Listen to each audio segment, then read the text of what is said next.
Hey, Steady Steve, please like and subscribe. Please click on the Deck Heroes icon. Click on subscribe, it's 100% free.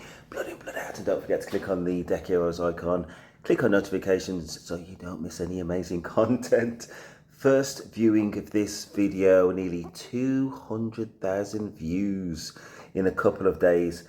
I'm not 100% sure what he's going to say, but looking in the top right hand corner, he's 59. He avoids people.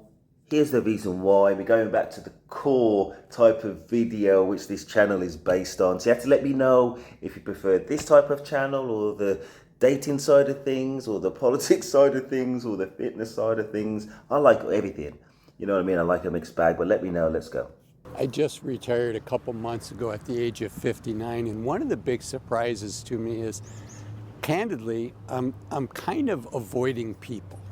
And I want to chat about why I think that is, and also get your thoughts about it in the comments. So, you know, when I was working, I had a job that I loved. It was easy for me. I found it very rewarding. But frankly, you know, I was in front of people almost all day long. You know, 8 hours a day I was in front of people, meeting with people, talking with people on the phone, either, you know, in a conference room or out at lunch or at breakfast or over a coffee. And frankly, one of the surprises of my retirement is, you know, some people when they first retire, they say, you know, they felt like they had to sleep a little bit more than normal to kind of catch up on their sleep. I didn't have that. But what I am having is this feeling like, you know, I want my time. And I think because for almost 25 years, you know, I was in front of people and you know, I had a role I had to play. And that role was dictated by the calendar. It was dictated by my day schedule. It was dictated by the clock. And I think me avoiding people right now, early in my retirement, is a reaction to that. It's just me kind of recovering from that. And so, you know, as I look at retirement, it was a hard decision for me to retire. For those of you that are regular viewers of my channel, you know I'm a fan of people retiring in their 50s as opposed to their mid to late 60s. And the reason is, you know, life is short. And unfortunately, this is the last chapter that we have in our lives where we have our physical strength, where we have our mental acuity, where we have the ability to go do the things that we've always said, you know, someday I want to do this, someday I want to do that. So I'm a fan of that. But frankly, it was hard for me to retire because I enjoyed my job. I was good at it. I liked my company. I liked the people that I worked with. I was well paid. And for all of those reasons, it was hard for me to retire. But I got to tell you, you know, 3-4 months into retirement now, it feels really good. But like I said, I do find that, you know, I want my time and I'm kind of avoiding. I'm a very outgoing person. I love meeting people. I love hearing other people's stories and finding out.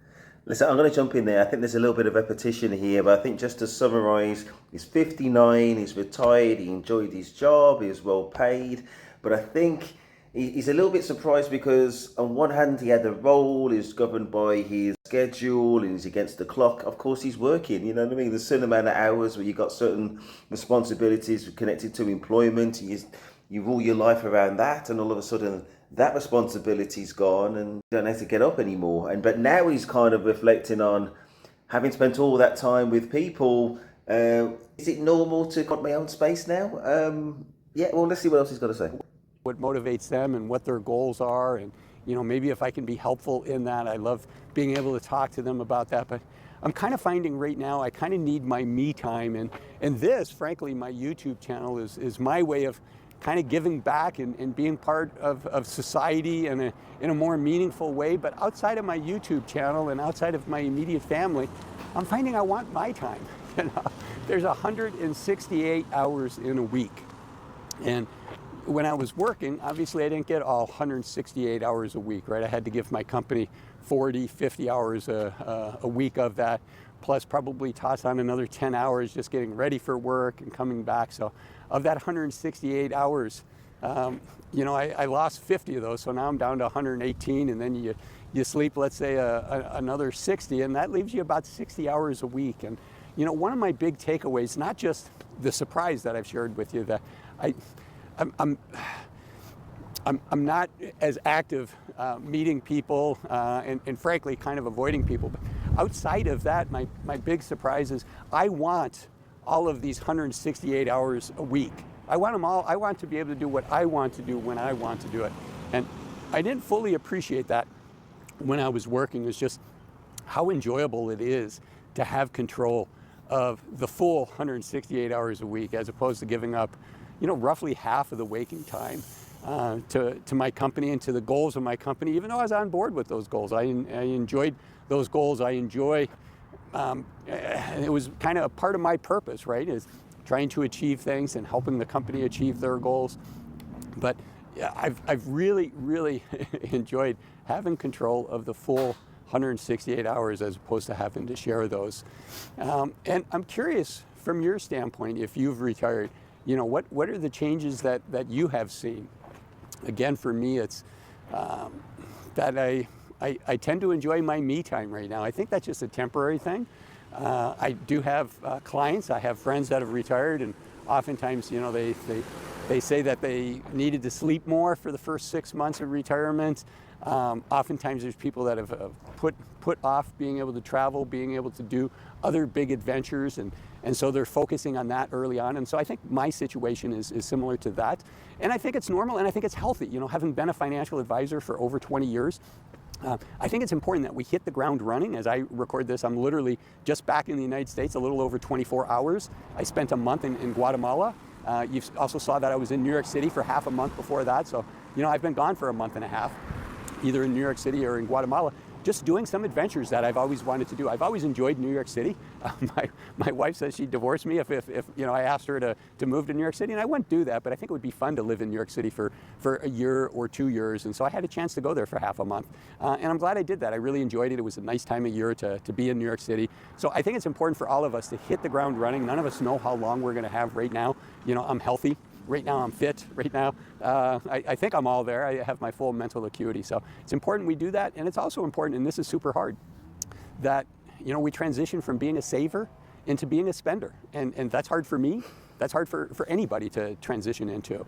But I think it's really, really important because it's not just retiring, it's not just getting your freedom, but it's investing in yourself. It's spending the money to do the things that you've said, someday I'm going to do this, someday I want to do that. Well, someday, we're running out of some days. Unfortunately, at 60 years old, most of us have less than 1,000 weeks of healthy active time remaining, and that's not a lot of some days in front of us. So not only do we need access to those days, but we need to be willing to spend. And for somebody like me, who frankly has been a good saver, been a good investor my whole life, that's a big transition to switch from being a saver to being a spender. And one of the things we can do to prepare for that is we can start using that spending muscle before we retire. I think if we wait until we retire to start trying to spend money, to start doing some of these things that we've been sacrificing, it can be hard. And that's why I made this video up here, which are 8 things to stop doing in your 50s and 60s in order to enjoy your journey until you retire. I'll see you in it. Very interesting in its own way. There's definitely some repetition there, but I think just to summarize, he's happy with having his own time now, not governed by the clock. He mentioned 168 hours in the week. Obviously, he's governed by work and other commitments, and that's completely removed. So he's happy having that time back. So he's putting that into YouTube channel. You're saying that a lot of people, when they retire, they tend to get into sleep. Interesting, and he was putting it out to the viewers about whether that's what they do when they retire. Just FYI, I'm nowhere near retirement myself. He did spend 1 month in Guatemala, and he spent some time in New York. He spent his life saving, and now he's just reaping the benefits of that money he's accumulated, and he's investing in self and just treating himself and things like that. So all is good. I think the title of the video was about avoiding people and being happy in his own space, if I remember correctly, but I'm really not sure if that's what it really was about. I think it was for me, it's about a change in lifestyle once you retire, and that was more or less it. And maybe just letting go of those purse strings and just enjoying the fruits of your investments in terms of time and savings and career. And we're not on the planet forever, so just kind of enjoy your time while you're on it. Not only in retirement, but maybe a little bit before. I think that is the nutshell of what he's saying. Look at that little smile on his face. He's got those cheeks. You want to just kind of squeeze his little chubby cheeks. All is good. Enjoy your retirement, kind sir. Want more kind of videos of this sort? We're talking about kind of life stories. I find it interesting. I'm sure you guys find it interesting. There's some that you kind of do a deep dive, and there's lots of complexity to it, and there's some which are much more simple as well, and we enjoy both. Please like, subscribe. That is Stephen. I am out.